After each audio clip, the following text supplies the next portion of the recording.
এইচএসসির মতো একটি অত্যন্ত গুরুত্বপূর্ণ পরীক্ষা যেটার উপর নির্ভর করে আগামীতে একটা ছেলে বা মেয়ের ভবিষ্যৎ কোন দিকে যাবে, সেরকম একটা পরীক্ষা এবং ফিজিক্সের মতো কি বলবো one of the most important subjects যেটা সায়েন্সের জন্য, মাননীয় মন্ত্রীকে দয়া করে বলবেন যে কি সমস্যা ছিল পরীক্ষাটি কিছুদিনের 2 দিনের জন্য বা একদিনের জন্য পিছিয়ে দেওয়ার। বাংলাদেশে সারা বাংলাদেশে আমরা ডিসিদের সাথে কথা বলেছি এবং ইউনিয়নের সাথে তারা বলেছে যে কোথাও পরীক্ষা কোনো রকম দুর্যোগ ঘটেনি, একটি শুধু কুমিল্লা মহিলা কলেজে ঘটেছে এবং সেই সাথে ফিজিক্সের প্রশ্ন 6 এবং 7 এই 2টি প্রশ্ন ভুল হয়েছে।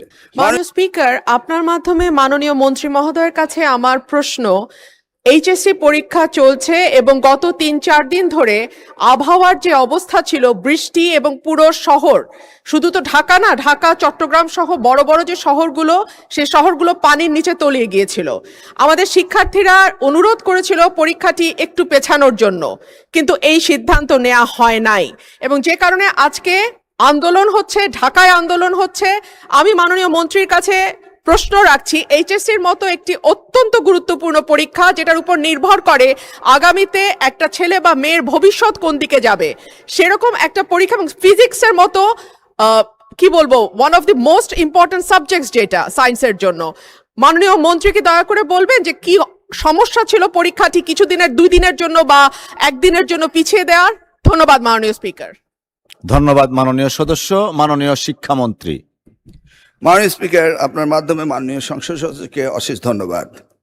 পরীক্ষা আমরা নিয়ে থাকি সারা বাংলাদেশে, এসএসসি পরীক্ষায় প্রায় 2700 সেন্টার রয়েছে এবং 64টি জেলায় এই 2700টি সেন্টার একত্রে পরীক্ষা শুরু হয়।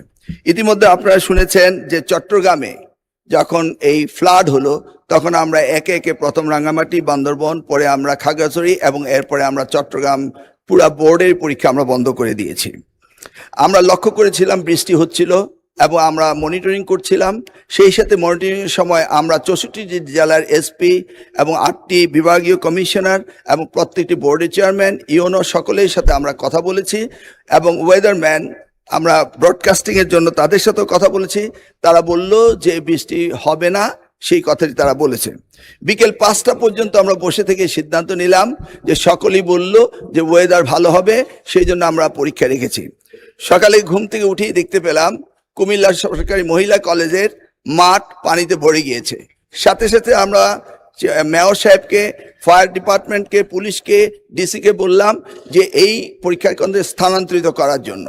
তারা তখন সকলকে নৌকায় করে ওই স্কুলের 5তলা ভবন সেখানে নিয়ে পরীক্ষা তারা নিয়েছে। আমরা সেটা দেখেছি তাদের দুর্ভোগ। তাছাড়া সারা বাংলাদেশে আমরা ডিসিদের সাথে কথা বলেছি এবং ইউনিয়নের সাথে তারা বলেছে যে কোথাও পরীক্ষা কোনো রকম দুর্যোগ ঘটেনি, একটি শুধু কুমিল্লা মহিলা কলেজে ঘটেছে এবং সেই সাথে ফিজিক্সের প্রশ্ন 6 এবং 7 এই 2টি প্রশ্ন ভুল হয়েছে। মাননীয় স্পিকার, আমরা দায়িত্ব পেয়েছি মাত্র 4 মাস। আগের কোশ্চেন মডারেটর কোশ্চেন করেছিল। আপনি জানেন যে কোশ্চেন মডারেট করতে হলে এই প্রক্রিয়াটি 2 বছর আগে থেকে শুরু করতে হয়। আমরা এসে কোনো কোশ্চেন তৈরি করতে পারিনি। বিগত গভর্নমেন্টের যে মডারেটর ছিল তারাই কোশ্চেন করেছে। তবুও আমরা তাৎক্ষণিকভাবে ঘোষণা দিয়েছি যে ফিজিক্সের 6 এবং 7 2টি কোশ্চেন ভুল হয়েছে, সেটাকে আমরা ফুল ক্রেডিট দিয়ে দেব, সেটা আমরা বলেছি। এবং পরীক্ষা যথাযথ হচ্ছে কিনা সেইভাবে সাহায্য সহযোগিতা করার জন্য আমরা সকলকে প্রস্তুত রেখেছিলাম। আজকেও আমরা সারাদিন কথা বলেছি এবং প্রত্যেকটি আমাদের সাথে যারা স্টেক হোল্ডার রয়েছেন তারা বলেছে পরীক্ষা সুন্দর হয়েছে, সুস্থ হয়েছে। একটি জায়গায় শুধু কুমিল্লা সরকারি মহাবিদ্যালয়ে এই ঘটনাটি ঘটেছে এবং সেখানে পরীক্ষা সুন্দর হয়েছে। আমরা নির্দেশ দিয়েছি যে পরীক্ষা বিলম্বতে শুরু করার জন্য এবং যে মেয়েটি কাপড় ভিজে গিয়েছিল বাড়ি থেকে কাপড় আনা হয়েছে, 1 ঘন্টা পরে পরীক্ষা নেওয়া হয়েছে এবং পরীক্ষার সময়সীমা বাড়িয়ে দেওয়া হয়েছে।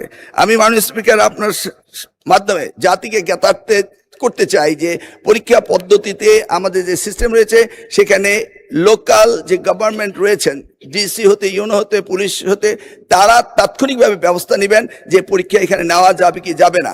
যদি তারা মনে করেন দুর্যোগ, তারা পরীক্ষা বন্ধও করতে পারেন। আমরা বারবার কথা বলেছেন না স্যার, আমরা ঠিক মতোই নিচ্ছি এবং আপনারা দেখতে পেয়েছেন যে বৃষ্টির পানি কোথায় কোথায় ছিল সেগুলো আমরা সকলেই লক্ষ্য করেছি। কোমলমতি সন্তানদের জন্য আমাদেরও মায়া রয়েছে মাননীয় স্পিকার, সেই জন্য আমরা সবসময় মনিটরিং করি। ধন্যবাদ আপনাকে।